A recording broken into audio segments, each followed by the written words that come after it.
привет! Сегодня мы расскажем рецепт лучшего средства от бронхита и кашля.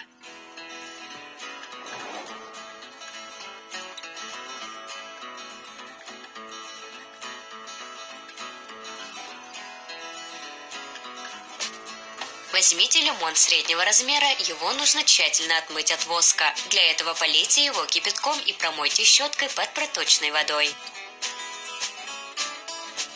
Сделайте на цитрусе несколько проколов в разных местах и поместите в кастрюлю с водой, доведенной до кипения. Варить лимон нужно в течение 5 минут, после чего извлеките его и дайте остыть.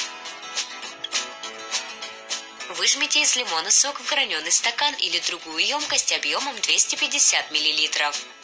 Извлеките косточки из сока. Добавьте 2 столовые ложки глицерина и перемешайте состав. После этого нужно добавить мед, чтобы заполнить оставшийся объем емкости и хорошенько перемешать средство. Полученный состав уберите в прохладное место и оставьте настаиваться на 3 часа.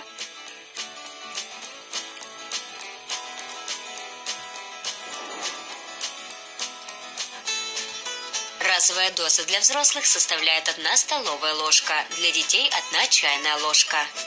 Средство рекомендуется принимать натощак за полчаса до приема пищи.